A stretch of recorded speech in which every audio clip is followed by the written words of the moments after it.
Normally, baseball season brings high emotions. People are feeling better. The weather is getting warmer. And while that still may be the case this year, I got to tell you, as a Baltimore Orioles fan / media coverer, wearing this tie right now is getting more and more hard. I mean, where do I start? The Orioles went into spring training, the beginning of spring training last week with pitchers and catchers reporting, with 2 starting pitchers in their rotation. A rotation that finished towards the bottom of the league in 2017 in terms of ERA.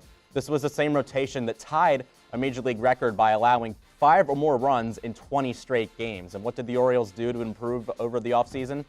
Last week, they just signed a right-handed pitcher, Andrew Kashner, entering his 30s now. And while I agree that is a solid third piece in this rotation, there's still so much more work to be done.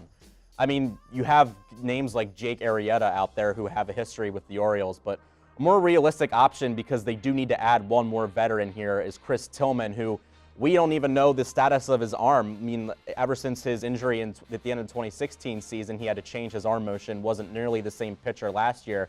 And even he's getting interest from other teams like the Phillies, who need starting pitching help.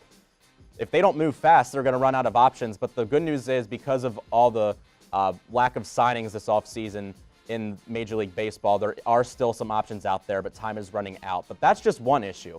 The other issue is the man that's making all of these decisions in charge of the player personnel, Dan Duquette. His contract expires at the end of the season. He's a lame duck, as is Buck Showalter. Both these guys who are in charge of the team, whether it's on the field or player personnel, we don't even know what their status is following this season. And let's not forget, General Manager Dan Duquette tried to jump ship for the Toronto Blue Jays 5 years ago, but stubborn owner Peter Angelos, Baltimore Orioles owner, who's been deemed unworkable in the past, forced him to stay there. And what does that say? Ever since that move happened, I've known for a fact that Duquette doesn't want to be there, and you can tell from his lip service, all of his generic answers, that he's all checked out.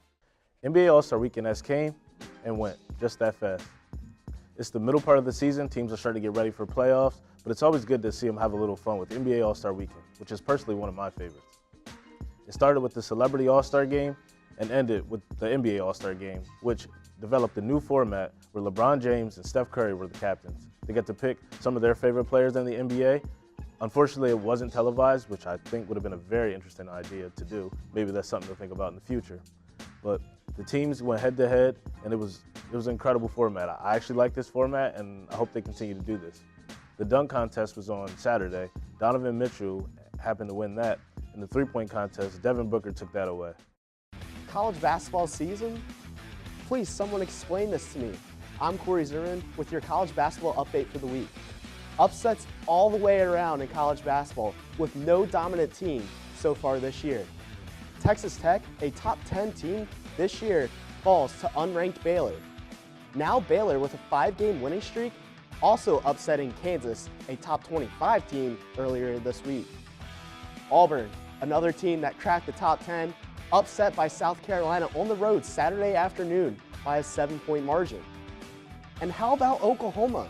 Trae Young's inconsistency is the reason why.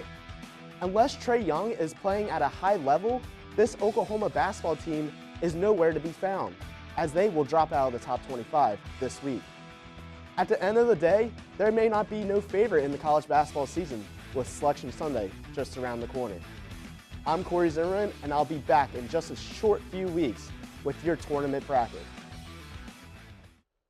It is 2 weeks now since the Super Bowl has ended, and Eagles fans still relishing in that first Lombardi trophy ever. Feels great, but it's time to start looking at next season. The NFL Scouting Combine kicks off February 27th at Lucas Oil Stadium in Indianapolis, and there's a lot of hype about these quarterbacks in the draft, but I just really don't know about any of them. Baker Mayfield, I'm really scared that he's too small. 6'1", I mean, he was good in college, but we've seen quarterbacks not named Drew Brees, obviously, because Drew Brees is Drew Brees, but we've seen quarterbacks just as small as Baker Mayfield that came into the NFL and have done nothing. And Baker Mayfield may not have the same partying habits as Johnny Manziel, but I'm really worried that something off the field is going to take our attention away from what Baker does on the field, and he's just going to kind of dissipate, and no one's going to hear from him for a long time, just like Johnny Manziel did. Josh Rosen and Sam Darnold, UCLA and USC respectively, both out of the Pac-12, are both very injury prone. Josh Rosen had a concussion this season. Sam Darnold had shoulder issues. I just really don't know how any of them are, or how either of them are going to hold up against an NFL pass rush. Josh Allen is really the only quarterback that I think can be something in the NFL. He has a great, strong presence in the pocket. He can move the pocket as well and still deliver a ball downfield. Has great red zone awareness.